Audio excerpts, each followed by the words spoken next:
এই সমস্ত ফেরেববাজ লোক, এদের নিজস্ব কোনো স্বাধীন অস্তিত্ব নেই, এরা নির্ভর করেন দুর্নীতির উপরে, এরা বেঁচে আছেন দুর্নীতির অর্থের উপরে, তাই এদের এই সমস্ত কথা। এখন আইনজীবী তো মামলা করবেন, আইনজীবীর মামলা করতে গেলে তার তো খরচ আছে, আইনজীবীর তো পেশাগত একটা সাম্মানিক আছে। সেটা যদি কোনো আইনজীবী তার মক্কেলকে বলে থাকেন যে আমার মামলা করতে গেলে এই টাকা লাগবে, সেটা সঙ্গত কথা বলুন। এর পেছনে কোনো দুর্নীতি নেই, কাটমানি নেই, জুলুমবাজি নেই, ফেরেববাজি নেই, সে পরিষ্কার সরাসরি বলেছে। আসলে যেটা কুণালবাবু খুব বুকে খচখচ করছে কিন্তু বলতে পারছেন না, তা হচ্ছে এই এত বড় দুর্নীতি, সেই দুর্নীতি থেকে ওর পিসি ভাইপোদের আড়াল করবার জন্য সরকারি কোষাগার থেকে কোটি কোটি টাকা খরচা হয়েছে। এইটাই তো প্রশ্ন উঠবে, এটা নিয়েই তো বিতর্ক হবে। কেন সরকারি কোষাগারটাকে এই দুর্নীতিবাজদের বাঁচাবার জন্য টাকা খরচা করা হবে? 25,000 বা 40,000 তো সামান্য টাকা। একটা হাইকোর্টে একটা মামলা করতে গেলে পরে এই টাকাটা এমন কিছু টাকা না। এখন কেউ যদি মনে করেন তিনি টাকা দিয়েছেন, তার পছন্দ মতো আদেশ তিনি হাইকোর্ট থেকে পাননি, এতে কিছু করার নেই। আদালতকে তো আমরা নিয়ন্ত্রণ করি না, যেভাবে তৃণমূল নিয়ন্ত্রণ করার চেষ্টা করছে, ব্যর্থ হচ্ছে। উকিলবাবুরা তো জাল নিয়ে ঘুরে বেড়াচ্ছেন না মাছ ধরার মতো, যে মক্কেল এসো আমার কাছে, আমি তোমার মামলা করে দেবো। আসলে ওদের ওটা না সভ্য সংস্কৃতি, সুস্থ সংস্কৃতি, এসবের সঙ্গে তৃণমূল এবং কুণালবাবুদের কোনো সম্পর্ক নেই। হোয়াটসঅ্যাপে কি আছে আমি দেখিনি, কিন্তু যেটুকু শুনলাম তাতে যদি কোনো একজন আইনজীবী বলে থাকেন যে আমার 25,000 টাকা লাগবে মামলা করতে গেলে, তিনি কোনো অন্যায় কথা বলেন। তা বলে তৃণমূল কংগ্রেস তাদের চুরিকে আড়াল করতে পারবেন না। ঠিকমতো তদন্ত হলে তো ওর পিসিকে এতদিনে জেরা করা উচিত ছিল এবং তাকে জেলে ভরা উচিত ছিল। এই দাবিটা প্রথমে একেবারে নবান্ন থেকে শুরু হোক, ধরো তাদের হেফাজতে নাও এবং সেটাকে দৃষ্টান্ত করে নিটের মন্ত্রীকেও ধরো হেফাজতে নাও। দৃষ্টান্ত তৈরি করবে না তৃণমূল কংগ্রেস, আমরা তো চাই এরকম একটা দৃষ্টান্ত হোক। মোটেই না, তৃণমূল আরো বিপদ বাড়লো। তৃণমূল যত নিট কেলেঙ্কারি নিয়ে বলবেন তখন সঙ্গে সঙ্গে প্রশ্ন আসবে তোমার দুর্নীতির কি হলো। এই মুহূর্তে যে বিষয়টা একদম আলোচনার কেন্দ্রে এবং সেজন্যই আপনার কাছে ছুটে আসা এক মুহূর্তের মধ্যে, কুণাল ঘোষ বিস্ফোরক অভিযোগ করেছেন এবং তিনি বলছেন নিট এবং নেট দুটোই দুর্নীতির ঘূর্ণাবর্তে পরীক্ষার্থীদের ভবিষ্যৎ অনিশ্চিত করতে চলেছে। এবং তিনি আরো বলছেন যে পরীক্ষায় অনিয়ম, দুর্নীতি, টাকার খেলা সমস্ত অভিযোগ উঠেছে। অন্যদিকে পশ্চিমবঙ্গে মমতা বন্দ্যোপাধ্যায়ের সরকার চাকরি দিতে চেষ্টা করছে, তখন কিছু লোকের ভুলে কিছু সমস্যা তৈরি হয়েছিল, সেই সমস্যা কাটিয়ে যখন মমতা বন্দ্যোপাধ্যায়ের সরকার আবারও চাকরি দেওয়ার চেষ্টা করছে, তখন বিরোধী দলগুলির তরফ থেকে নানা রকম মামলা করে জটিলতা তৈরি করা হচ্ছিল। এখন একটি হোয়াটসঅ্যাপ গ্রুপের চট সামনে এসেছে এবং মামলা করে জটিলতা তৈরি করার চেষ্টা করার জন্য টাকা নেওয়া হচ্ছে। তিনি আরো বলছেন আগে আমরা এই অভিযোগ পেয়েছিলাম চাকরি প্রার্থীদের কাছ থেকে। কি বলবেন? তো বিস্ফোরক অভিযোগ করছে তিনি। না, পাগলের অভিযোগ, বিস্ফোরক পাগলের কথা বুঝতে পারছেন না। নেট এবং নিটে দুর্নীতি হচ্ছে, আর পশ্চিমবঙ্গে ওয়েলমার্কশিট বিকৃতি, টাকা দিয়ে চাকরি বিক্রি, এসব থেকেই তো নিট শিখেছে। দিদির কাছ থেকে দাদা শিখেছে। কুণালবাবু যদি নেট এবং নিটের বিরুদ্ধে বলেন দুর্নীতি, আর তার রাজ্যে বলছেন সুনীতি, এই সমস্ত ফেরেববাজ লোক, এদের নিজস্ব কোনো স্বাধীন অস্তিত্ব নেই, এরা নির্ভর করেন দুর্নীতির উপরে, এরা বেঁচে আছেন দুর্নীতির অর্থের উপরে, তাই এদের এই সমস্ত কথা। পশ্চিমবঙ্গে একটা বিরাট দুর্নীতি হয়েছে, যে দুর্নীতি উন্মোচনে বামপন্থী আইনজীবীরা তারা সদাই সচেতন আছেন, এবং যার ফলে ওদের অসুবিধা হচ্ছে। কোটি কোটি টাকা উপায়ের পথটা বন্ধ হয়ে গিয়েছে। এখন আইনজীবী তো মামলা করবেন, আইনজীবীর মামলা করতে গেলে তার তো খরচ আছে, আইনজীবীর তো পেশাগত একটা সাম্মানিক আছে। সেটা যদি কোনো আইনজীবী তার মক্কেলকে বলে থাকেন যে আমার মামলা করতে গেলে এই টাকা লাগবে, সেটা সঙ্গত কথা বলুন। এর পেছনে কোনো দুর্নীতি নেই, কাটমানি নেই, জুলুমবাজি নেই, ফেরেববাজি নেই, সে পরিষ্কার সরাসরি বলেছে। এখন এই সমস্ত সাধারণ বোধ বুদ্ধি বিবেচনা এদের নেই, যেহেতু এদের সামগ্রিক চিন্তা ভাবনা দর্শন সবটাই দুর্নীতিতে কলুষিত, তাই এরা এই ধরনের আবোল তাবোল কথা বলছেন। এবং আমি জানি না কি হোয়াটসঅ্যাপ মেসেজ কোথায় কি দেখেছেন, কিন্তু যদি এটা হয়েও থাকে যে কোনো আইনজীবী বলে থাকেন যে আমার মামলার জন্য এত টাকা লাগবে, সেটা তো স্বাভাবিক সঙ্গত কথা, এর মধ্যে তো কোনো অসঙ্গতি নেই। আসলে যেটা কুণালবাবুর খুব বুকে খচখচ করছে কিন্তু বলতে পারছেন না, তা হচ্ছে এই এত বড় দুর্নীতি, সেই দুর্নীতি থেকে ওর পিসি ভাইপোদের আড়াল করবার জন্যে সরকারি কোষাগার থেকে কোটি কোটি টাকা খরচা হয়েছে। এইটাই তো প্রশ্ন উঠবে, এটা নিয়েই তো বিতর্ক হবে। কেন সরকারি কোষাগারটাকে এই দুর্নীতিবাজদের বাঁচাবার জন্য টাকা খরচা করা হবে? সরকারি কোষাগার মানে জনগণের টাকা, আর যিনি ব্যক্তিগতভাবে মামলা করছেন তিনি তার পকেটের টাকা দিয়ে মামলা করছেন। এতে কুণাল বাবুরা তো রসির কি আছে? কুণাল ঘোষ দাবি করছেন 2014 বঞ্চিত টেট পাস হাওড়া বলে একটি গ্রুপ রয়েছে, সেখানে এক আইনজীবীর নাম করে লেখা হয়েছে, আমি তার কাছে গিয়েছিলাম, সে বলেছে 25,000 টাকা দাও হয়ে যাবে। আরেকজন বলছে সেই আইনজীবী আমার কাছ থেকে 40 নিয়েছিল, মনে হচ্ছে পুরোটাই জলে গেল। হতে পারে সে যদি আইনজীবীকে 40,000 টাকা দিয়েছে, সে মামলা করে যদি মামলার কোনো ফল না পায়, মামলা করলেই যে মামলায় জিতবে তার তো কোনো মানে নেই। এখন এই যে 25,000 বা 40,000 এটা সামান্য টাকা, একটা হাইকোর্টে একটা মামলা করতে গেলে পরে এই টাকাটা এমন কিছু টাকা না। এখন কেউ যদি মনে করেন তিনি টাকা দিয়েছেন, তার পছন্দ মতো আদেশ তিনি হাইকোর্ট থেকে পাননি, এতে কিছু করেন নেই। আদালতকে তো আমরা নিয়ন্ত্রণ করি না, যেভাবে তৃণমূল নিয়ন্ত্রণ করার চেষ্টা করছে, ব্যর্থ হচ্ছে, কিন্তু চেষ্টা করে যাচ্ছে। জজদের ভয় দেখানো, হুমকি করা, জজের বাড়িতে পোস্টার ফেলা, জজের বিরুদ্ধে মিছিল করা, এই সমস্ত জঘন্যতম অপকর্ম তো তৃণমূল দলই করে। সুতরাং তারা জজদের প্রভাবিত করার চেষ্টা করে।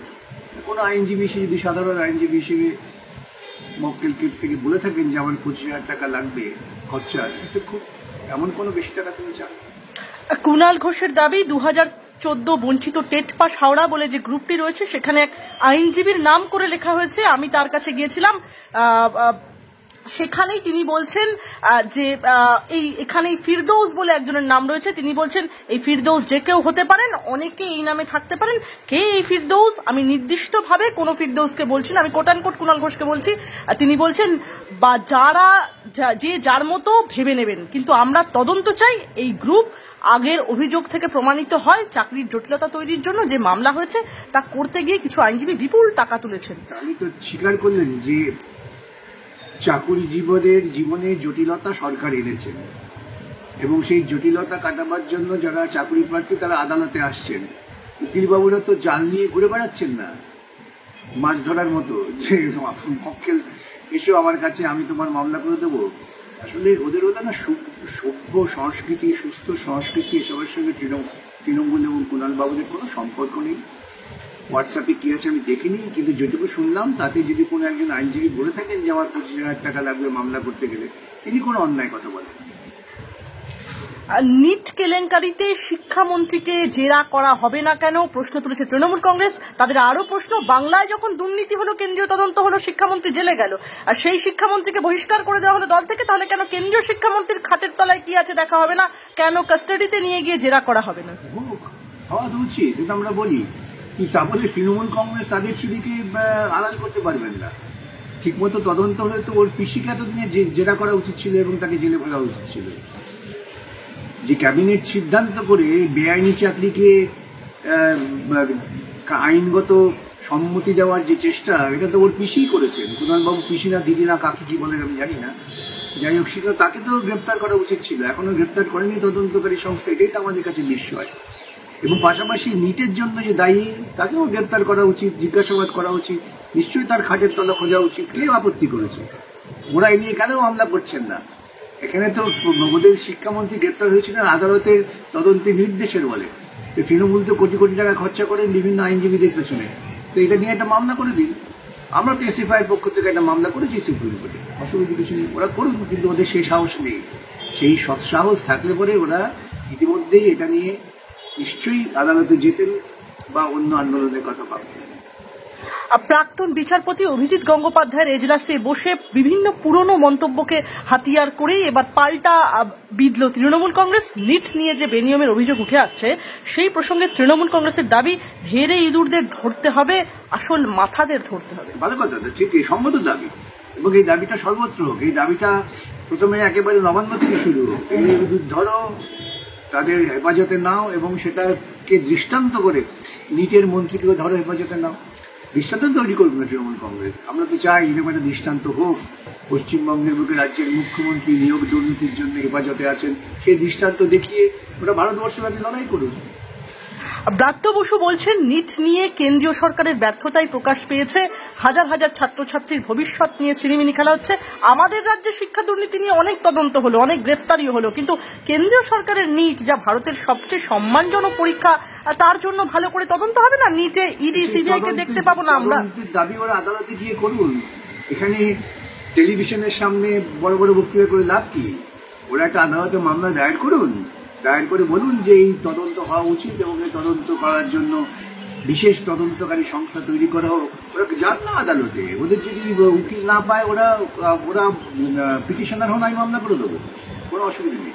একদম অন ক্যামেরা বলছেন? On camera. পয়সা তাই আমি এইসব মামলা করে পয়সা পাই না, ওদেরও আমাকে পয়সা দেওয়ার চিন্তা করতে হবে না। অন্য উকিল ধরলে হয়তো 35-40 লক্ষ টাকা দিতে হবে। ওরা বলুন ব্রাত্যবাবু পিটিশনার হবে না, আসুন আমার কাছে ওকালতনামা সই করে দিন, এই নিচের মন্ত্রীদের গ্রেপ্তারের জন্য মামলা করে দেবো। আর নিট কেলেঙ্কারিতে কি তবে তৃণমূল খানিকটা অক্সিজেন পেয়ে গেল? মোটেই না, তৃণমূল আরো বিপদ বাড়লো। তৃণমূল যত নিট কেলেঙ্কারি নিয়ে বলবেন তখন সঙ্গে সঙ্গে প্রশ্ন আসবে তোমার দুর্নীতির কি হলো? দুর্নীতিটা তো আমরা বারবার বলি যে আরএসএস পরিচালিত যে দল, সে তৃণমূল হোক বিজেপি হোক, এরা দুর্নীতি নির্ভর দল।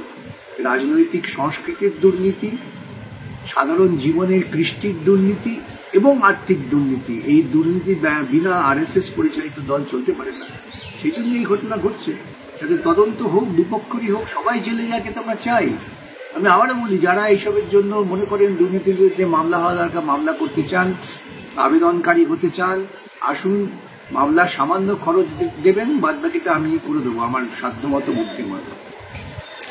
স্যার, আমরা যতদূর শোনা যাচ্ছে ইতিমধ্যে যে নতুন কেন্দ্রীয় মন্ত্রিসভা গঠন হয়েছে সেখানে পশ্চিমবঙ্গ বাংলা দুটো প্রতিমন্ত্রী পেয়েছে, কেন্দ্রীয় প্রতিমন্ত্রী। আগের বারের অনুযায়ী যেরকম জাহাজ মন্ত্রকটা দেওয়া হয়েছে শান্তনু ঠাকুরকে, এবং এবারে দেখলাম শিক্ষা এবং উত্তরবঙ্গ উন্নয়ন মন্ত্রকটা দেওয়া হয়েছে সুকান্ত মজুমদারকে। এবার প্রশ্ন উঠছে, রাজ্যে রাজনৈতিক মহলে যে কানাঘুষা শোনা যাচ্ছে, প্রাক্তন বিচারপতি অভিজিৎ গঙ্গোপাধ্যায় আইনমন্ত্রী হতে চলেছেন। প্রাক্তন বিচারপতি অভিজিৎ গঙ্গোপাধ্যায় আইনমন্ত্রী হলে কি আপনি খুশি হবেন? নিশ্চয়ই খুশি হব।